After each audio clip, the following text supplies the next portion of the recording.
So today we are going to make a video about cutting nails.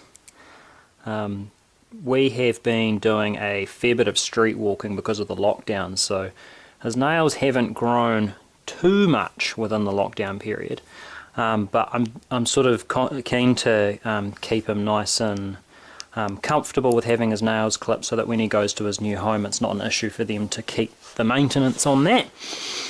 Generally speaking, when hounds come out of racing, they are pretty good with being handled. They're happy sort of with having all their feet touched, things like that. You know, you can see he doesn't really care a lot when I do this to him, which is really cool and very helpful. From here we can also check his teeth as well. He's always pretty happy about that too, just as long as you're nice and gentle, eh buddy? Good boy. So this is pretty much it. I know some people like to use a Dremel. I just kind of like the clippers because they are a little bit quicker. Yeah, there's bugger all I can actually take off these. Hey buddy. But you see this, he's pretty relaxed about it, doesn't really care.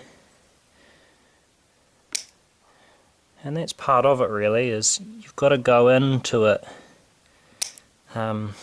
with sort of, I've always found that you've got to go in a little bit confident with it, because if you go in and you're a bit spooked and you might be a bit scared about doing it, the dog picks up on that in your body language and how you handle them and how you talk to them, and if they think that you're making a big deal out of it, they tend to make a big deal out of it too. So that's why we're staying nice and calm. Hey mate, and that's it. Both front paws pretty much done. Now there is obviously the risk that if you're not familiar with it, especially dogs with darker nails, you might hit the quick, and sometimes shit happens. You hit the quick, the dog might yelp a little bit. Again, the key is just to stay calm about it, get a little bit of corn flour or some sort of clotting powder, and just get the bleeding to stop. But a cut quick won't kill a dog. It's not the end of the world. They do all sorts of silly things. Like you can see here, he's got a cut on his leg from doing something silly. It's just the nature of the hound. But yeah, cut quick, not the end of the world. Just don't make a big deal out of it. It's all good. The dog doesn't need to make a big deal out of it. Everything's fine. Now, the next thing we're going to do is have a crack at brushing his teeth.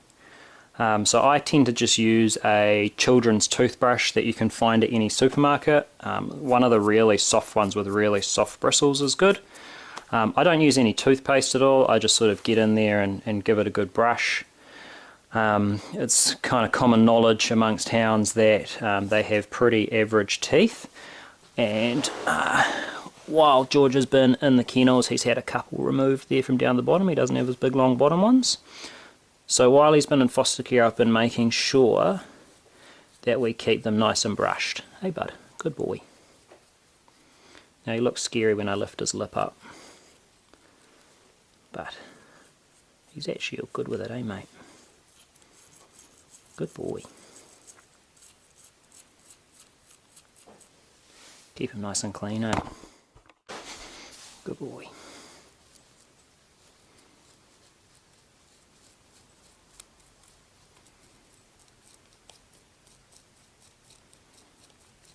Good boy. Yes.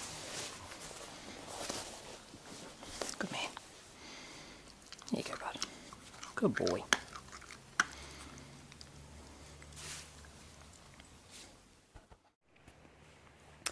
So in summary, this video was more about how to actually approach cutting nails and brushing teeth if the dog doesn't really have a problem with it.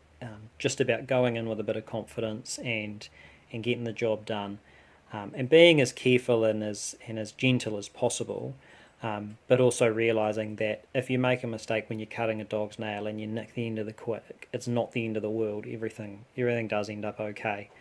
Now if you've got a dog that is particularly sensitive to having their nails cut, just get in touch with me, particularly if you're local, and we can work out a plan going forward to help you out with that, because it is it is something that's really good to be able to do for your dog, just be able to clip their nails and make sure that they're comfortable walking.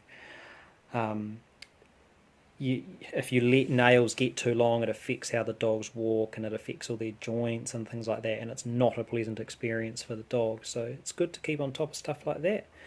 And it's also nice to have that sort of relationship with the dog where they can trust you to do that sort of work around them. So yeah, any questions, get in touch, happy to help you out.